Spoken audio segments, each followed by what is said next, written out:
He had a long V. Yeah.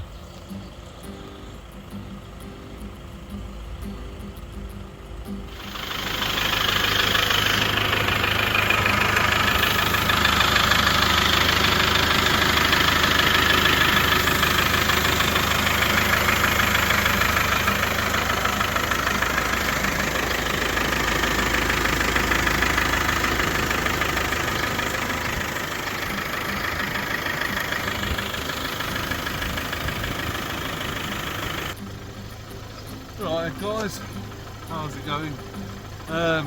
So, as you can see, Will's running.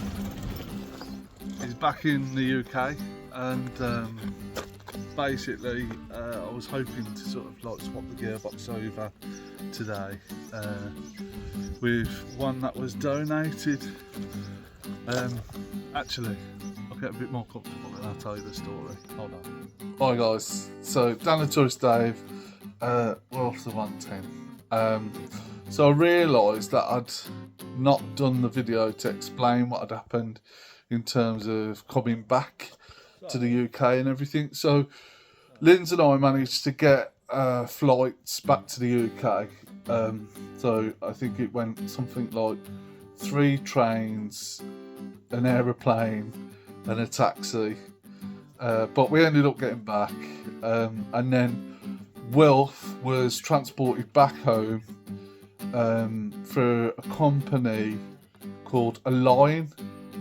The guy's brilliant. I went through Shipley to get his number just because there's a bit more, it makes you feel like there's a bit more sort of insurance if anything goes wrong, if you go through a big company like Shipley.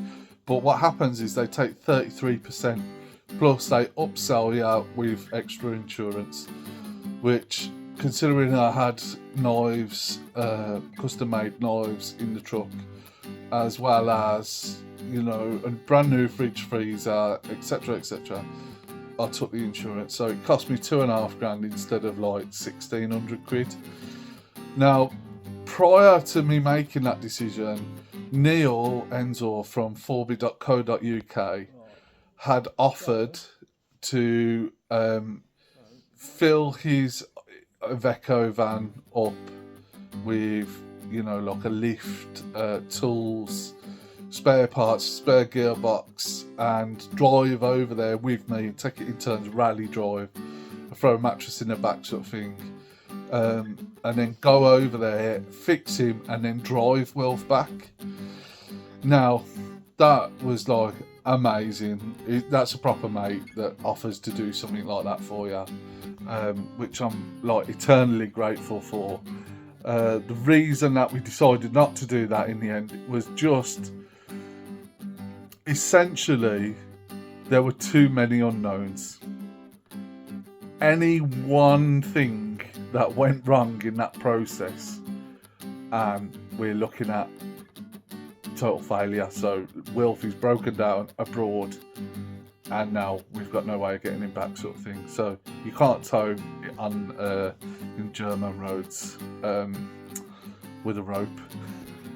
So yeah. Now, one of the things was that did we have enough faith in the thing? Yes. Did between us, I mean, it would have been Neil's expertise really, but did we have enough knowledge to do the job and get him back? Yes. But it was just that level of what if, and I wasn't willing to risk it. We've been through a lot. I've had the truck a long time, and yeah, to lose him would be really catastrophic. I mean, just the fact that he was over in Germany spun me out for like 2, 3, 4 weeks, however long it was. So anyway, one of the mates from the groups and whatever else got into contact with me.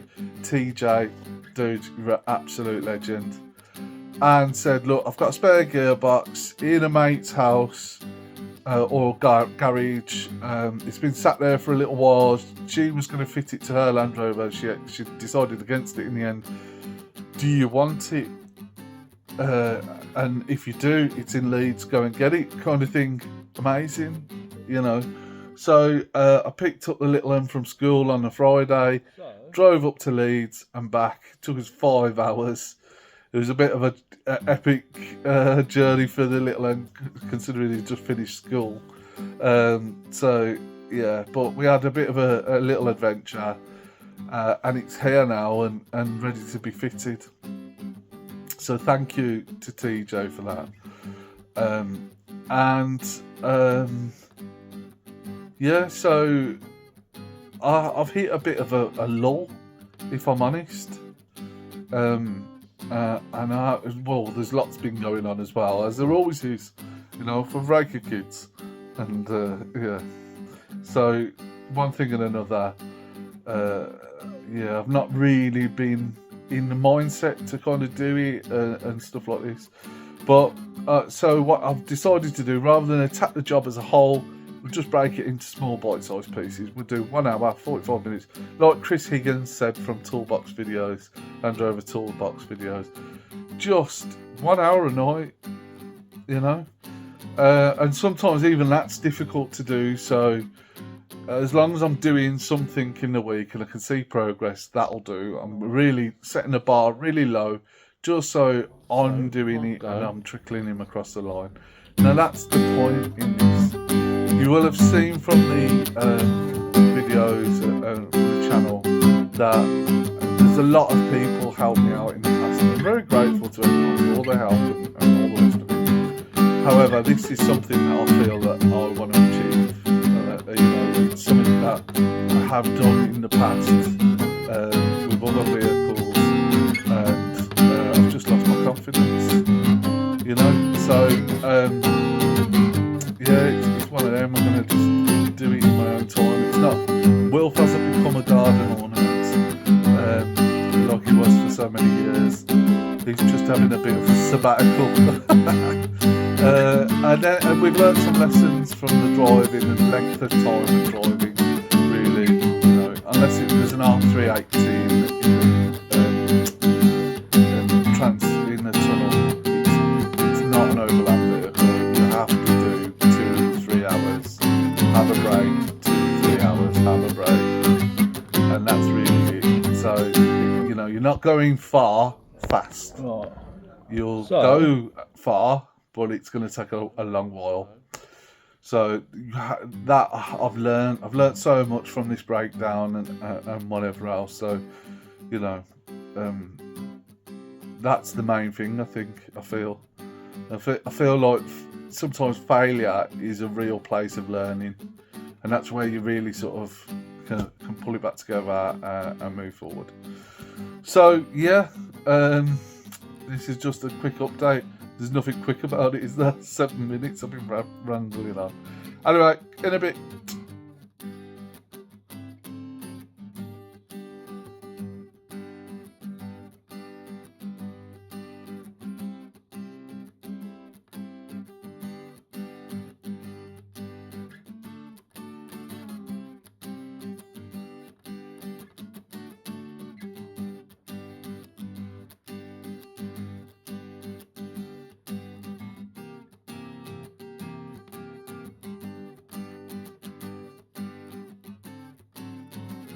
Yo guys, how's it going? Dan the Tourist Dave, Wilfred the 110. It's just a quick little update. So it's Monday night, and I've decided to break this down into like hour-long jobs because it's just the idea of doing the whole gearbox in one just was a bit daunting. So yeah. I've today or tonight, this evening, I've spent about 45 minutes just peeling him a little bit, and I'll show you some pictures. But yeah, I don't know if you can see inside. No, you can't. Anyway, yeah, so I peeled him a little bit. Oh, sorry. One thing I have noticed, which is a bit disappointing. Let me turn you around. You see that drip under the wheel, at the wheel. So steel's gone. It's not the end of the world. It's just another job. I've got to change that anyway. The half shafts. I've got one from a Wolf military, one side, and then I've got the end caps as well, new end caps, because they were worn anyway. So that's one more improvement for him. Look at him cocking his leg like he's having a wee. Anyway, won't be long now.